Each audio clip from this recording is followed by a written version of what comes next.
The music of Mary Lattimore there.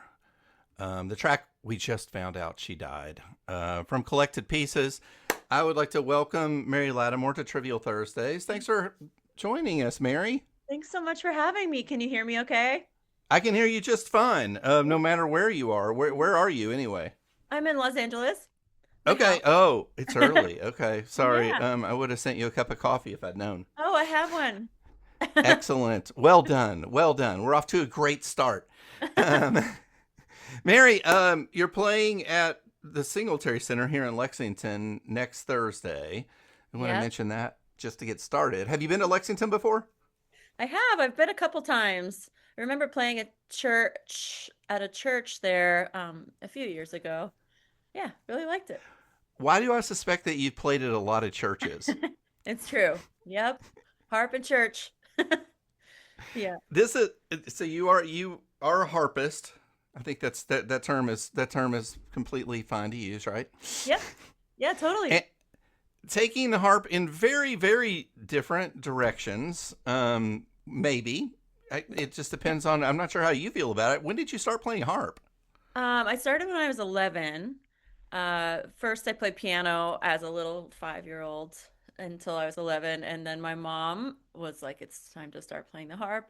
It's time to start learning the harp." My mom is a harpist too, so she was Okay. kind of take on the family business. Well, and you had one there, I guess. So, Yeah, totally. It's already there waiting for me, so that was very lucky. At the time I was, I didn't like to practice, um, but yeah, it turned out to be great. I think harp is one of the most mysterious instruments that I've ever seen. There is absolutely it has a presence in the room, that's for sure. It's not small. We're not talking No. about like a Celtic harp. They do make those. Do you play those like littler Celtic harp thingies ever? No, I did when I was a kid just because of my height, but I'm a very tall person, and so usually I just play like a semi-grand or a concert grand pedal harp. Okay. It also, the harp has pedals, um, and they change the sharps and flats, so that's how you get the accidentals. And so the Celtic harp, it's just a different kind of playing, and you have to kind of flip levers and stuff. And I just really like the ease of pressing down the pedals to change the accidentals. I do wonder how many people who have ever seen a harpist would use the word ease. Um, I mean, I, it's always very graceful looking when you're playing, but the as someone who is a a flailing musician on a number of instruments, looking at harp is one of those things where I was just like, I have no idea what's happening here. And then you add in your effects pedals and you're sort of messing with those, and then it's like doubly. I have no idea what's going on here, but it sounds lovely. Thanks. I mean, I feel that way about guitar. I look at that and I'm like, because the harp is color coded, you know where the C is, it's red. You know where the F's are, they're blue or black. And so I feel like it's all laid out kind of for you. But when I look at a guitar or try to play a guitar, I'm like, how do you know which one is C? It just doesn't make sense to me in my mind. That feels very mysterious to me. See, I was wondering if harpists were like, guitar, yeah, not enough strings. I wish it had a lot more strings, like 47 more strings. Uh, 42. I mean, I feel like the guitar is it also feels like a lot of people can play it. And so you're like, I feel very stupid when I try to play it. I'm like, oh, everyone else can do this except for me. I have that feeling. So, Yeah, yeah. yeah. I share that feeling in many ways. Like you're like, how can we make something really original here? But now you've done it with harp in some ways. Like, at what point did you start adding in kind of effects and that sort of thing? Because I've seen you like three times at Big Okay. Ears, a couple of times. I've Yep. watched you ascend at Big Ears, Mm, which you're going to be ascending again this year. Because I think you're playing three different shows, two or three. 3. Yep. And Yeah. I saw you at St. John's Cathedral. I think maybe the first year you played there. Yeah. That was really fun. I love big ears. It's the best. It's the best. I started using pedals, I guess, and sort of experimenting with the harp in 2010 maybe, or 20 maybe 2013 actually. Um, that was after I had been on tour with Thurston Moore for a couple years. I was playing in his band when after he wrote the record Demolished Thoughts, and we took that on tour, and that was more of an acoustic-y album. It had violin and harp and acoustic guitars, and so we toured It with doesn't that. sound like Thurston Moore. No, but it was still that angular, the chords were very Thurston, and it was really fun. And that was the first time that I really improvised before was with him.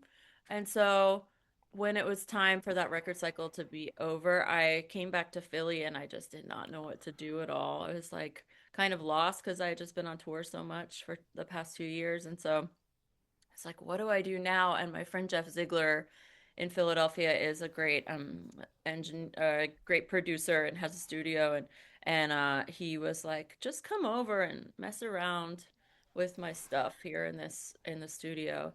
And that's what brought about the first record of mine, The Withdrawing Room. But that's, around that time was when I was like, let's see what the harp would sound like through this and through this. What if I looped it? I just had a lot of exploring to do and a lot of free time. So yeah. Mary Lattimore is here. She's playing at the Singletary Center next Thursday here in Lexington with Yasmin Williams. So you do a lot of collaborations, and you mentioned Thurston Moore of Sonic Youth, who you toured with. You did a record with Neil Halstead or Halstead, I'm not sure, How's that? uh, of Slow Dive. And so, like, I mean, did you expect these collaborations to kind of come up? Because of all the instruments in the sort of, I don't know if you've heard, but I've been calling you indie harp phenomenon, Mary Lattimore. Take it. Um, and I'm only saying that, I'm saying it halfway jokingly, but at the same time, did you expect that you would get to collaborate with a variety of sort of like, indie rock giants basically Mhm. as a harp player? No, I didn't. I didn't. I mean, these are dreams come true to play with Neil, to play with Thurston, and I've also played with Kim one night that was like really amazing at a club here called Zebulon. She and I did a collaborative improvisatory set that was really, really challenging and fun. I Where you did have you to spend pinch, the whole time going like, "Oh my god, that's yeah, Kim Gordon. I That's Kim know, Gordon right I there. know. That's Kim Gordon." Crazy. I have to pinch myself all the time, but it is cool when these musicians that I really admire have open minds to like what this instrument can bring to their sound. I think it's really like, you have to be curious and imaginative when you're like, oh, I'll add a harp to that. It's not an obvious idea. So, and with Neil, I met him at a music festival, and I was like, what would it sound like if a record was produced by Neil? And it turned out to be really, really fun. Uh, and it worked. So, yeah. Mary Lattimore's here, talking about collaborations and the world of harp. I have some harp questions for you Okay. Yep. if you're good with this. Mm-hmm. It looks very heavy for one thing, Mm-hmm. and how much does it weigh? Do you? Mine, 85 pounds. Okay. Yeah. And like, do you? Whenever are you ever looking at new harps and you think I need something heavier than this, or There isn't anything. There isn't anything heavier than this. I would maybe there is if it's like really laden with gold or something, you know. I think this is pretty heavy, and it's very an awkward shape, and so it's very top heavy, so you just really have to be careful when you're wheeling it around, especially in the wind. well, and I wondered if you mentioned recording, and I assume you take your harp to recording sessions. They're not like, hey Mary, we've got a harp. You don't need to bring yours. Sometimes they do. Sometimes they provide it for me, which is really awesome. But a lot of times, yeah, I'm driving it myself. But we do have a really cool network of harpists around the world. Everybody kind of knows each other, or a lot of people kind of know each other. And then it's like, do you know where I can get a harp here? Yes, talk to so and so. It's a little web. I imagine it's fairly opinionated, if I were to guess. Yeah, I'm like, yeah. you call that a concert harp? Come on. We have respect for each other. We're like, okay, you know what you're doing. We all understand each other's pain too when there's a nail on the sidewalk. Back pain. That Yeah, when surgeries. My you mom had to get hip surgery, as a harpist working for many decades. My dad also had to have a hip surgery from helping my mom move the harp. So, yeah. it's a far-reaching effect. Uh-huh. Um, let's see. So, do you? I mean, they are. It's so big. It's like it's. You mentioned that you were tall, Yeah. which I didn't know, Mhm. and partially that's because you play a harp. So even standing up next to it, Uh-huh. everybody looks short next to a Yeah. harp. I feel like. Uh-huh. Yeah. But I feel like being tall gives me long arms too. Long, There you long limbs, go. long fingers, long arms, and so I can reach. I don't know. It's pretty advantageous, I guess. Are there other hazards that people should know about playing the harp before they consider taking up harp themselves? Hmm. Hazards. Um, I don't know. I have a cat and sometimes she likes to climb up on the very top of the harp and it shakes and that's actually really scary. I live in Los Angeles where there are earthquakes and so I have to think about that a lot where it's like, "Oh my gosh, did I leave the harp? Did I give it some support against the wall?" 'Cause shaky ground. What else? Um, Because it could fall over, right? It Could it could fall fall over? over. It has Yeah, fallen over before, yes. that Um, must be alarming. it's really scary. There's a very delicate part of the harp called the neck, and that's where all the tension gathers. And I have definitely knocked a harp over onto the sidewalk where the neck has cracked, and that was a really bad day in my life. Yeah, I was going to say that's probably a crying day if I were to Yeah, it was a guess. big crying day. It was my mom's harp, so that was the time where she did not speak to me for a little bit. You're like, Mom, this is on you. You're the one that made me play harp. Oh, that was a dark day, but that's why you have insurance. Yeah. Right. Harp insurance. Hmm. Yes, of course. Absolutely. Um, Mary Lattimore's here. And Mary, as I said, I've seen you twice at Big Ears, I guess. And then I saw you open for Beach House, too, in Louisville. Hmm. And that was such a curious thing, basically. And I Hmm. wonder what it was like. You have toured when you tour with, like a big rock band like Beach House. And I saw you at, I think it's called Paris Town Hall in Louisville, which was Hmm. totally a standing venue. This is like a rock club kind of place. I mean, you could have lots of different concerts in there, but I'm just wondering what it's like to play for a crowd of standing beer drinking people. I feel like there's with that band, man, I love that band. I'm such a huge fan, and so getting to tour with them was a real delight and getting to know them. Um each each show was really different. I would say there was always a dedicated little section of attentive listeners in the front. You know, I think that a lot of people in the back were, drinking beer or other things or like young talking people, but it was always really cool because the front were people that were very quiet and very right there with me. So, um I do think that it probably opened people's eyes a little bit to the beauty of the harp, or like it probably was their first time seeing a harp live, and that's really one of my goals is to kind of introduce this instrument to people in a live setting. It's really exciting for me. So That's yeah. Mary Lattimore playing at the Singletary Center next Thursday with Yasmin Williams. Now, how did that collaboration come about? And again, I get to expose my absolute ignorance. I'm risking it right now. I don't know that you all have a record out together. I No, no. didn't see. Okay, I was just curious because Yeah. you do like Yeah. a variety of collaborations, and I was like, wait a minute, I didn't even know about this one. What's the deal? So, how did Yeah. you and Yasmin Williams get connected, and what does She that sound like? we don't play together. We're playing separate sets.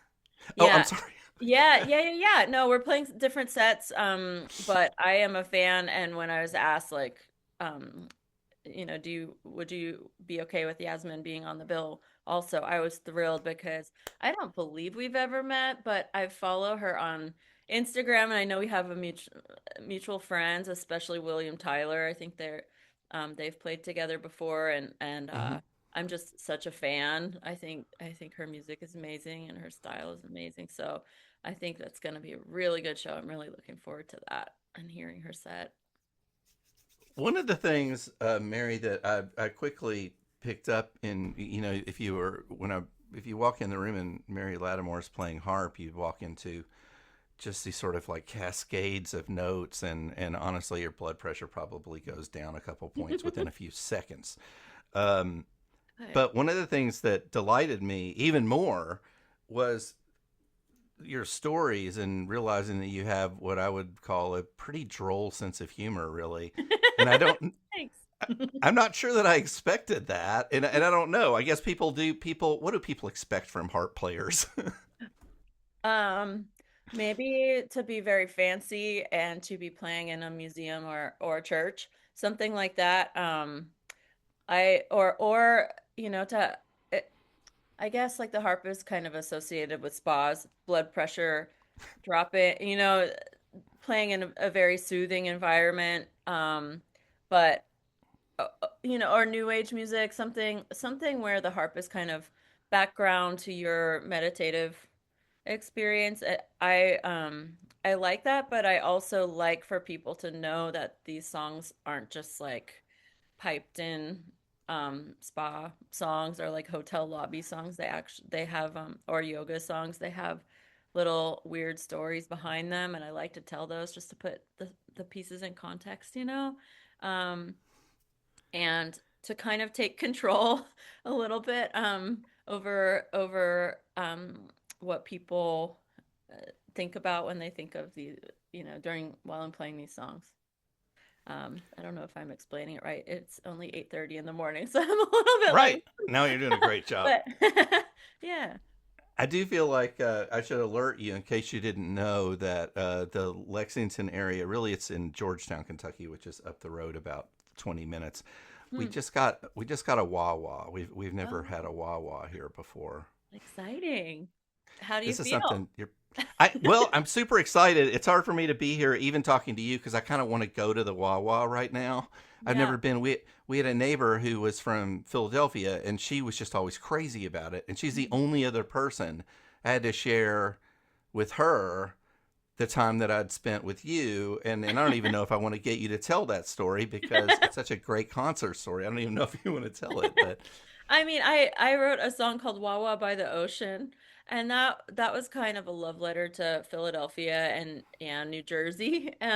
I moved probably about 9 years ago to Los Angeles, but I spent a lot of summers on the beach on Long Beach Island, New Jersey. Um, and there was a Wawa, which is like a gas station convenience store. If you haven't been, I make great hoagies sandwiches.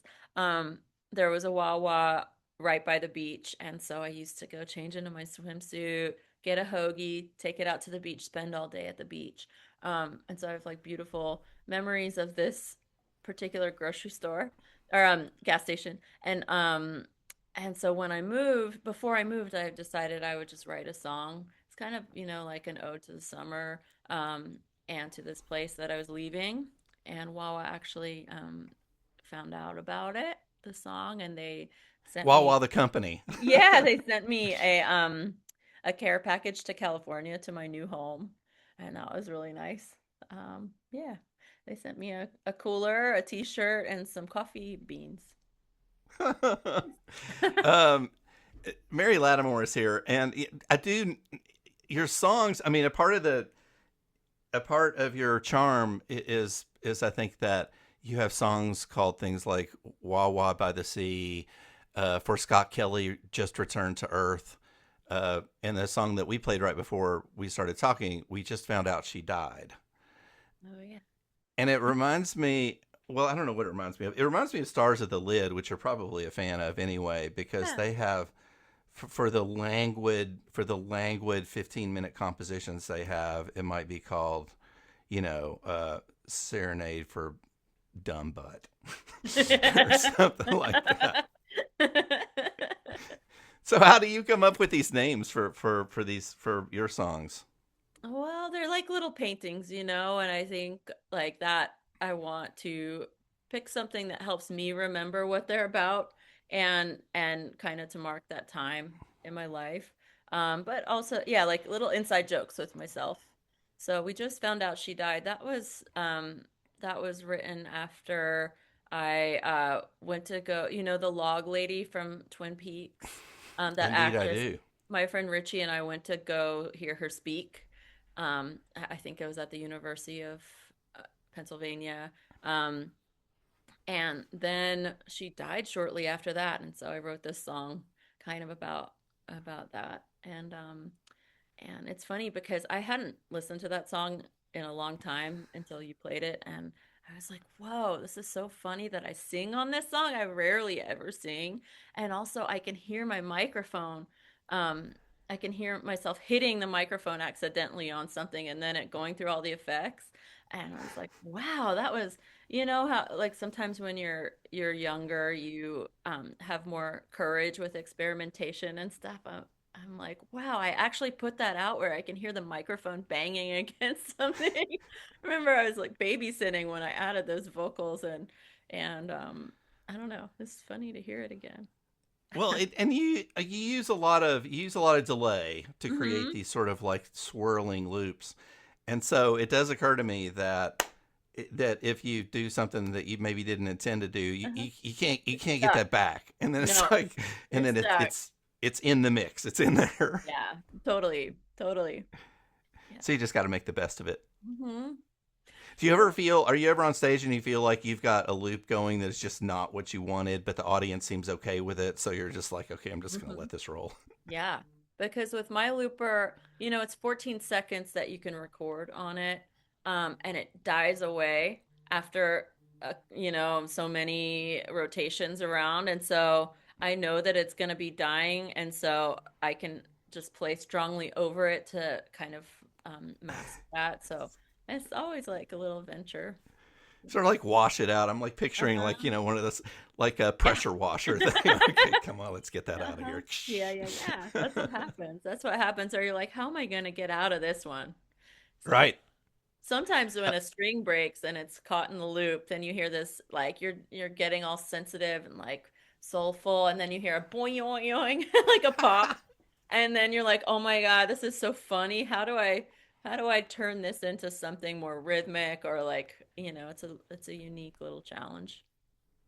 I keep thinking about having seen Andrew Bird here in many years ago when he was playing really small clubs, and he was in the middle of a song and he does the whole looping thing too, and all of a sudden everything stopped and he said, you know, this has never happened to me before, but I just erased that entire loop that I was playing. And he asked the audience, he's like, do you want me to start the song over again or should I just move on? Uh-huh. What did they say? Oh, we were all like, no, do it again, do it Yeah, again. that's cool. I like, you see the human side of it when you're using these machines. Um, yeah, I think it's really cool. Juliana and I have had to start things again, and I've definitely started things again.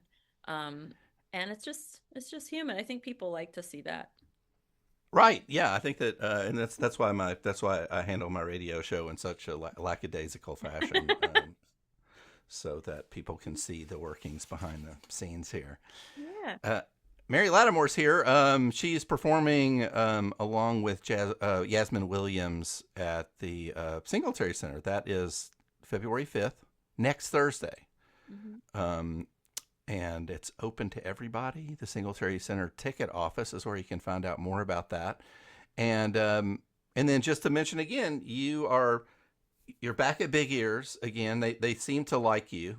Yeah, I love it. It's the And best. you're involved in a couple of collaborations there. I think the other times I've seen you, it's just been you. Mm-hmm. Mm. And so I'm sure you're excited about that. And at Big Ears, which happens in all kinds of different venues, Yep. I think you're back in a church now. I'm not sure. Uh-huh. I have to look and see where I'm playing. Yeah, 3 sets over the course of the weekend, so I'm very excited. All three very good friends. Yeah. Yeah. Mary, it's been a delight talking to you. I want to make sure we leave the listeners with a little bit of your music. And you did mention your collaboration with Juliana Barwick, the album Tragic Magic, which I think is your newest record, right? Yep. It came out 2 weeks ago, I guess. Yeah. Well, it's been a great delight visiting with you. And Thank you. thanks so much for the early morning wake up call on the My West pleasure. Coast there. Thanks for inviting me, and I look forward to seeing you in Lexington. Absolutely, Mary Lattimore here on Trivial Thursday. So we're gonna leave you because that's it for the show. David King is around the corner, and you want to catch his show Slow Blink show. This is Juliana Barwick and Mary Lattimore from the Tragic Magic album.